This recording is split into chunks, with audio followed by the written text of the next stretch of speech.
Hey guys, just wanted to do a quick unboxing video. Today we're going to unbox the Sony Alpha 7 II, and this video will just accompany my review. Of course, the majority of details about the camera are going to be in the review, but we're going to unbox this thing and see what Sony includes in the body-only package. I hope you find this review helpful. If you do, show the love and give it a thumbs up. Alright, let's dig into this box. Up top, we've got the usual assortment of paperwork, with one notable exception. Right beneath the warranty information, you'll find a little brochure for Capture One Express by Phase One. This is a raw processing software that is free for Sony users, so be sure that you check it out. And all this other stuff is the usual assortment of documentation, including a couple of manuals in 57 languages. Now we dig a little deeper to the good stuff. Here's what you get inside the body-only A7 II kit. Up top we've got a strap with a not too subtle Alpha 7 logo on it. On the right side there's a compartment containing nothing whatsoever, which is a little bit of a concern. Kind of strange. Up top, we've got a USB charger outlet plug thingy and the matching cable. So this allows you to charge the camera by plugging it directly into the wall. And we also have a battery.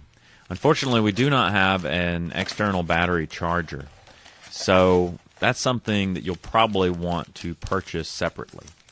Of course, you can just buy it here on Amazon. We'll put a link in the review.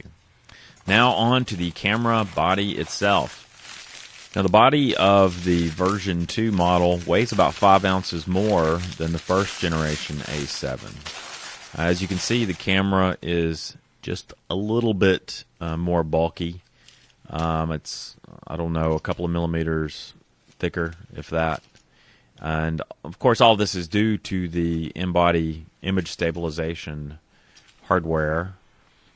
You'll see emblazoned on the camera itself the word Steady Shot inside. And it's the world's first 5-axis stabilized full-frame sensor inside this camera.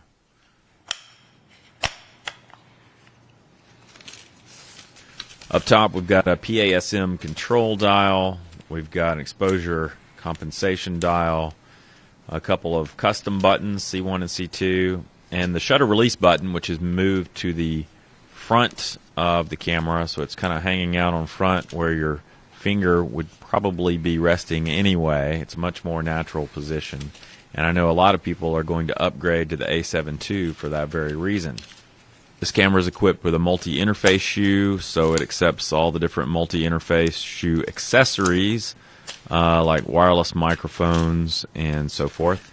Beneath the camera we have the battery compartment, which apparently you need to manually lock shut. On the right side there's the SD card slot. It's a little bit smaller than the similar slot and door that were in the A7 Mark I. And on the left side we've got a couple of small doors for micro USB and HDMI, and also there's a door concealing a mic and headphone input. So that's a quick look at the camera. It definitely feels substantial in your hands. I mean, it's a very solid build, high build quality. You can feel the additional weight, and for some people that's going to be a plus. For others it'll be a minus. Certainly if you're using a more substantial telephoto lens, then you might appreciate a little bit of extra substance on the camera end of things. So now we're going to put all the box and materials to the side, and we're going to take a look at the A7 II alongside some other cameras. Here we have a Nikon D7100, a Fuji X100, an old NEX5N, and there's an NEX6 with a 105mm Nikkor attached. I don't have a body cap with me, so yes, I'm going to risk dust in my sensor for the sake of this review. That's definitely taking one for the team. So bear in mind, all of these other cameras are APS-C size sensor cameras.